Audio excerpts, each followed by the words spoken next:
नवंबर या दिसंबर से पढ़कर आखिर टॉपर कैसे बने। देखो कुछ ऐसे तरीका मैं बताऊंगा, मतलब रूटीन और टाइम टेबल के साथ बताऊंगा कौन सा विषय कब पढ़ना है, कैसे पढ़ना है कि आप टॉपर बन जाए 2023 में, कैसे आप 480 प्लस नंबर ला सकते हैं 2 से 3 महीने के अंदर में तैयारी करके। देखो रूटीन के साथ टाइम टेबल के साथ बताऊंगा। बहुत थिंकिंग करने के बाद ये टाइम टेबल और रूटीन लाया गया। कई बच्चे कमेंट कर रहे थे सर रूटीन के साथ टाइम टेबल के साथ एक बनाइए, कैसे टॉपर बनना है। तो बाबू नवंबर या दिसंबर से पढ़कर टॉपर बनने के लिए रूटीन को फॉलो करना पड़ेगा। सबसे पहली बात समझिए, देखो जब एग्जाम नजदीक होता है टॉपर बनना है, थोड़ा सा मेहनत तो करना पड़ेगा भैया। तो मैं सुबह 2 बजे से टाइम टेबल बनाया हूं, क्योंकि सोचिए जिन बच्चों का एग्जाम है कि वो 2 बजे मात्र 1 से 2 मिनट तक नहीं उठ सकता है, उठना तो पड़ेगा। अगर टॉपर बनना है, अच्छा नंबर लाना है, अच्छा रिजल्ट लाना है, तो सुबह 2 बजे उठकर पढ़ना ही पड़ेगा। तो सुबह 2 बजे से प्लानिंग लेकर चली गई है, 2 से 3, 3 से 4, 4 से 5, 5 से 6, सुबह 4 घंटे। फिर दोपहर में, क्योंकि जब एग्जाम नजदीक है तो स्कूल आना जाना बंद रहेगा, फिर दोपहर में आपका टाइमिंग रहेगा पढ़ने का।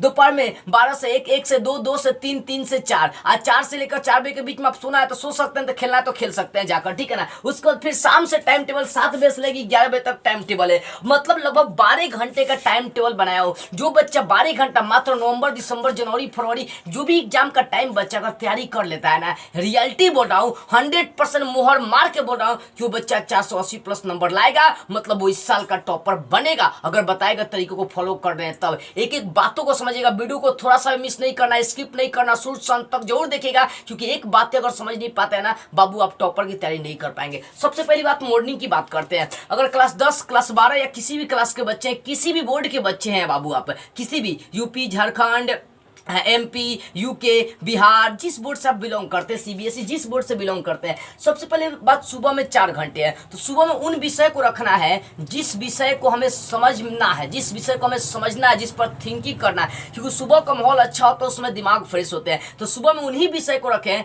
जिस विषय में आपको ज़्यादा थिंकिंग करना पड़ता है, ज़्यादा सोचना पड़ता है, ज़्यादा समझने की आवश्यकता पड़ती है, उनको सुबह में। जैसे मान लीजिए क्लास 12 वाले बच्चे की पहले बात कर लेते हैं, 10 वाले के बाद में बात करेंगे, ठीक है ना। तो जैसे क्लास 12 वाले अगर साइंस के बच्चे हैं तो फिजिक्स, केमिस्ट्री, बायोलॉजी, इंग्लिश रख सकते हैं। अगर क्लास 12 में आर्ट्स वाले बच्चे हैं तो history, geography, political science, home science, music, psychology, जो भी विषय उनको सुबह में आप रख सकते हैं, ठीक है। लेकिन क्लास 10 वाले बच्चे भी सुबह में उन्हीं विषय को रखें जिनको समझने की आवश्यकता पड़ती है। देखो मैथ को मैं अभी सुबह में नहीं रखूंगा, मैथ को बाद में रखूंगा। तो मैथ छोड़कर क्लास 10 वाले बच्चे सुबह में जो 4 घंटे टाइमिंग है वो मैथ छोड़कर अन्य विषय को यहाँ पर रख सकते हैं, ठीक है ना। तो ये सुबह में, ये मॉर्निंग में उन विषय को रखना है। देखिए मैं जो बताऊं उसी के अनुसार नहीं चलना है, सिर्फ मॉर्निंग में उन विषय को रखना है। सुबह में 4 घंटे उन विषय को पढ़ना है जिन विषय पर आपको समझने की, समझाने की, थिंकिंग करने की, सोचने की आवश्यकता पड़ती है, उन्हीं विषय को रखना है, क्योंकि उस समय सारी चीजें दिमाग में बैठ जाएंगी, ठीक है बाबू। अब देखिए उसका दोपहर की बात करते हैं। तो दोपहर में मान लीजिए आप हिंदी रख लीजिए या इंग्लिश रख लीजिए, या जो विषय आपका रुचि वाला उनको रख लीजिए। जैसे मैथ आप रख सकते हैं, साइंस वाले बच्चे हैं तो दोपहर में 2-3 घंटे खूब मैथ का रिवीजन करिए।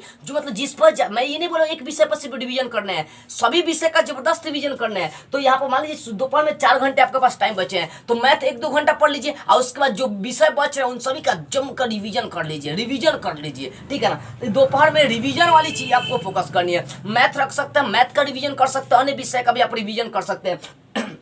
तो दोपहर में रिवीजन वाला विषय को आपको 4 घंटे टाइम देना है। अब शाम को बात करते हैं, शाम को 7, 8, 8, 9, 9, 10, 10, 11, ये 4 घंटे टाइमिंग में आप सभी विषय का नोट्स तैयार कर सकते हैं। नोट्स तैयार करना है तो 3 टाइप से, ऑब्जेक्टिव, अति लघु उत्तरीय, लघु उत्तरीय, दीर्घ उत्तरीय, इस टाइप से आप प्रश्न की तैयारी कर सकते हैं। तो शाम को नोट्स तैयार करने हैं। शाम को आप जो नोट्स तैयार किए उसका रोज पीडीएफ टेस्ट भी आप ले सकते हैं। प्रीवियस ईयर क्वेश्चन पेपर को आप एक सेट रोज कम से कम हल कर लीजिए। ये 3 काम आपको शाम को करने हैं। अगर आप इस टाइप से 12 घंटे फॉलो कर लेते हैं ना, नवंबर दिसंबर से आप बढ़िया से फॉलो कर लेते हैं, रिजल्ट बल्ले बल्ले आपको हो जाएंगे। फिर से मैं आपको समझा रहा हूं बाबू, सुबह में उन विषय को पढ़ना है, उन किताब को पढ़ना है जिस पर आपको थिंकिंग करने की आवश्यकता पड़ती है, सोचने की आवश्यकता पड़ती है, समझने की आवश्यकता पड़ती है, उसी विषय को सुबह में रखना है। और दोपहर में जो विषय आपके हैं उन सभी का रिवीजन करना है। जो विषय इसमें रूटीन से निकल जाए उसको दोपहर में 1-2 घंटा पढ़ लेना है, और उसके बाद बच्चे टाइम में रिवीजन करना है। और कम से कम 1-2 घंटा सो भी लेना है, क्योंकि सोचिए 4 बजे के बाद तो क्या करें, सो लेना है। क्योंकि सोचिए सुबह में क्या 11 बजे से सो रहे हैं, तो 11 बजे से सोएंगे तो 3 घंटा सो पा रहे, तो 1-2 घंटा और सोने का टाइमिंग इसमें से निकाल लीजिएगा, ठीक है ना। जो आपके पास टाइम बच रहा है उनके बीच बोला हूँ, सोने के लिए टाइमिंग आपको निकालना है। सोचिए 6 बजे के बाद तो पूरा टाइम बचा है 5 घंटा,